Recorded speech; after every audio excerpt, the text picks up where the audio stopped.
खासदार निलेशजी लंकेंचं आगमन झालंय. जोरदार टाळ्यांचं स्वागत केलं.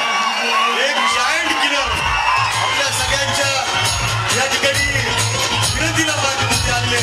मी त्यांचं शहर जिल्हा काँग्रेस जिल्हा काँग्रेसचे मनापासून स्वागत या ठिकाणी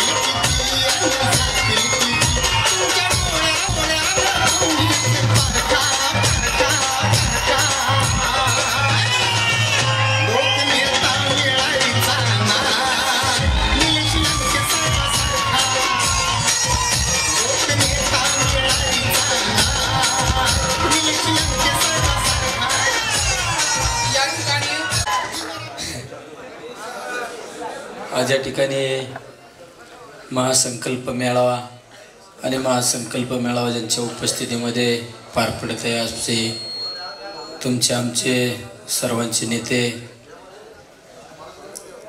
नगर दक्षिण लोकसभा मतदारसंघाचे नवीनगर जिल्ह्याचे लोकसभेचे किंगमेकर आदरणीय बाळासाहेबजी थोरात साहेब, या कार्यक्रमासाठी ज्यांनी उपस्थिती दाखवली, नेहमी हसतमुख. आम्ही विधानसभेमध्ये 4.5 वर्ष एकत्र काम केलं. नंतर त्यांनी मला रस्त्यातच सोडून दिलं आणि एकदम अभ्यासू प्रश्न मांडणारे. कारण माझा जरा अभ्यास कमी असल्यामुळं मला अधिवेशनात काही मांडायचं म्हणलं की मी कानडे साहेबांना हळूच विचारायचो, कानडे साहेब जरा मला याच्यात मार्गदर्शन करा. कारण त्या अधिकारी होते, म्हणले ते त्यांच्याकडून मार्गदर्शन घ्यायचो. असे कानडे साहेब ना सगळ्यांनी इतकं साहेब एवढे या व्यासपीठावर बसलेल्याने इतकं जीव तोडून काम केलं माझं. म्हणजे मी आता मगाशी ओळख करून दिली आपल्या घुल्यांची. असे प्रत्येकाने, किरण पाटील असो, म्हणजे मला तर कुणीच त्रास नाही दिला. मी हे जगजाहीर सांगतो, इथं ओपनली सांगतो, काँग्रेसच्या एका पण पदाधिकारी मला त्रास नाही दिला. आणि त्रास ते सोडून द्या, पदर पैसे घालून माझे काम केले. काय किरणरावने इतकी धावपळ केली. मला एक दिवस सकाळ सकाळ माझ्याकडे आले, म्हणले मी तुझ्यासारखाच आहे, पण हे माझ्यातर्फे सांगू का साहेबांना किती दिले. असे शहराध्यक्ष आणि सर्व समोर बसलेले तुमच्यावर प्रेम करणारे सर्वच या ठिकाणी आपल्या काँग्रेस पक्षाचे नेते मंडळी. आता किरणरावांनी त्यांची व्यथा मांडली, या शहराचा आराखडा मांडला. ते स्वतः एक अभ्यासू म्हणून आणि एक आक्रमक युवकांचा नेता म्हणून त्यांच्याकडे या ठिकाणी पाहिलं जातं. आणि खऱ्या अर्थाने मग अशी कोणीतरी उपमा दिली, भैयांसारखा इतका आक्रमक आहे किरणराव, डायरेक्ट भिडतो. आम्हाला प्रश्न पडतो, किरण लय गर्दीत नका घुसत जाऊ, पण ते कसं आहे, लय हक्के तो माझ्यासारखाचे नडणारा तर पक्का आहे. कोणावर अन्याय झाला तर कधीच सहन नाही होत किरणराव. म्हणजे आम्हाला पण तुमची म्हणजे इथं व्यासपीठावर म्हणून नाही, पण मला खरं किरणरावची काळजी वाटते. आम्ही पण घुसवतो, कुठं पण घुसवतो. आणि हे थोडं प्रोफेशनल येते ना, पण हाय पक्का माणूस आहे. आपला किरणराव एकदम न डगमगता भिडणारा एक कार्यकर्ता. आणि अतिशय साहेब तुम्ही हे जीवाभावाचे लोक प्रेम केले. म्हणजे मी सुद्धा आपण 4.5 वर्ष आम्ही तुमच्या मार्गदर्शनाखाली काम केलं. माझा एवढा काही संपर्क नव्हता, तेवढ्यापुरता तथास्थ होता. पण तुम्ही काय ही किंमत मला लोकसभेच्या निवडणुकीतच कळाली.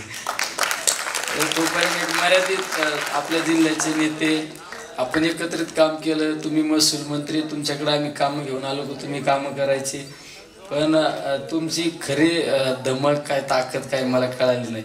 मला ती लोकसभेत कळाली, लोकसभेचा निकाल लागल्यावर कळाली, उलगाडली. म्हणजे माझ्या परस्पर काय काय यंत्रणा लावलं साहेबांनी, मला नंतर एक दिवस असंच कळत गेलं. मला साहेबांचं तर काम अवघड आहे. म्हणजे बऱ्याच वेळा नेते मंडळी आहे ना, एखाद्यासाठी थोडं केलं का असं दाखवितात ना, तो यासाठी मी हे केलं ते केलं आणि 10 वेळा हॅम्बरिंग करतात. पण थोरात साहेबांनी माझ्या निवडणुकीच्या कालखंडामध्ये स्वतःच्या उमेदवार असताना ज्या गोष्टी करतो ना आपण, त्या गोष्टी केल्या आणि मला नंतर निवडणुकीनंतर समजल्या. म्हणजे खऱ्या अर्थाने एक जीवाला जीव देणारा नेता आणि एकदम शांत संयमी. आणि मी तर बऱ्याच वेळा सांगतो, 1000 वेळा सांगतो, सुसंस्कृत नेता म्हणून ज्यांच्याकडे पाहतो ना आपण, ते म्हणजे आदरणीय थोरात साहेब.